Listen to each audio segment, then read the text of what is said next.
મિત્રો, ગઈ વખતે સવાલ પૂછ્યો હતો કે લતા મંગેશકર અને ક્રિકેટને શું સંબંધ છે. તો લતા મંગેશકર ક્રિકેટના ખૂબ જ મોટા પ્રશંસક હતા અને જ્યારે પણ બ્લેકબર્ન સ્ટેડિયમમાં કે વાનખેડે સ્ટેડિયમમાં ક્રિકેટ મેચ રમાતી હોતી ત્યારે તેઓ કાયમ તે જોવા જતા હતા.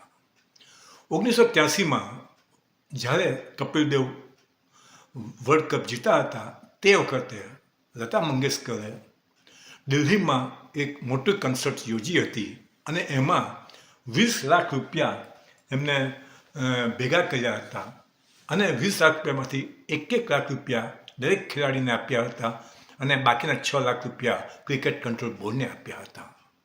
અને આ કાર્યક્રમ માટે એને એક પણ પૈસો લીધો નહીં હતો. એના અનુસંધાનમાં એના જવાબમાં ક્રિકેટ કંટ્રોલ બોર્ડે લતા મંગેશકરને માટે લંડનમાં પણ અને બ્લેકબર્ન સ્ટેડિયમ અને વાનખેડે સ્ટેડિયમમાં પણ 2 ટિકિટ 2 સીટ એમની બુક રાખી હતી અને ગમે ત્યારે તે જોવા જઈ શકતા હતા. અને લંડનમાં લોર્ડ્સ ક્રિકેટ સ્ટેડિયમની બાજુમાં પણ એમનું મકાન હતું. આ રીતે લતા મંગેશકરનો ક્રિકેટમાં ખૂબ જ મોટો ફાળો હતો. ટુ અવર યુટ્યુબ ચેનલ જલદોસનો જલસો.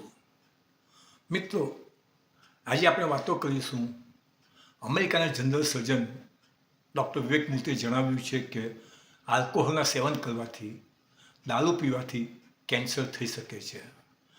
આલ્કોહોલ અને કેન્સરની એક લિંક શોધવામાં આવી છે.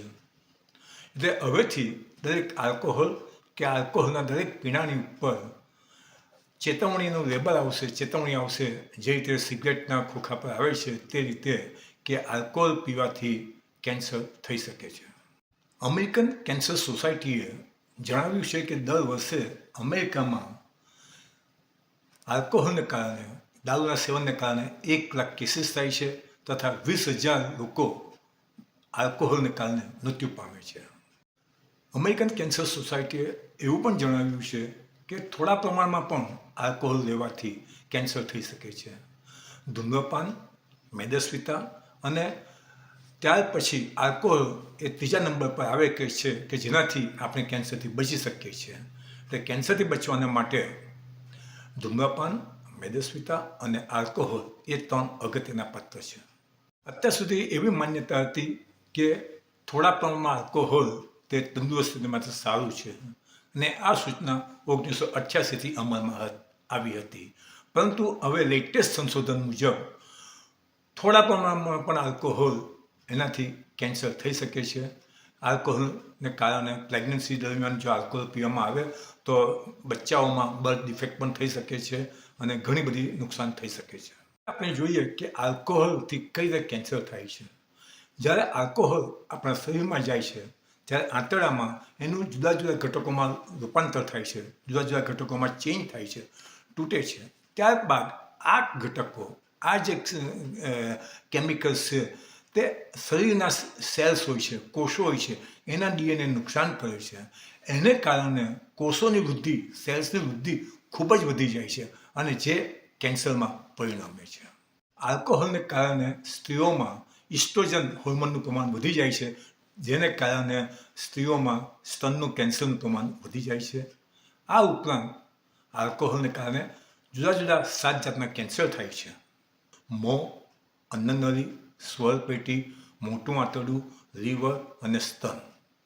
દુનિયાના 47 દેશોમાં આલ્કોહોલ કે આલ્કોહોલિક પીણા પર આલ્કોહોલથી કેન્સર થાય છે એ દર્શાવતા લેબલ્સ છે.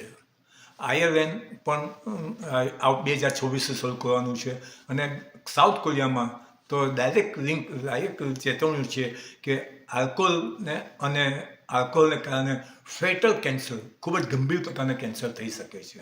આલ્કોહોલ અને ધૂમ્રપાન ભેગા થાય છે ત્યારે કેન્સર થવાની શક્યતા ખૂબ જ વધી જાય છે.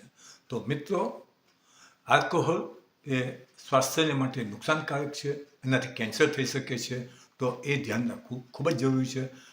Please like, share and subscribe જલદોસનો જલસો.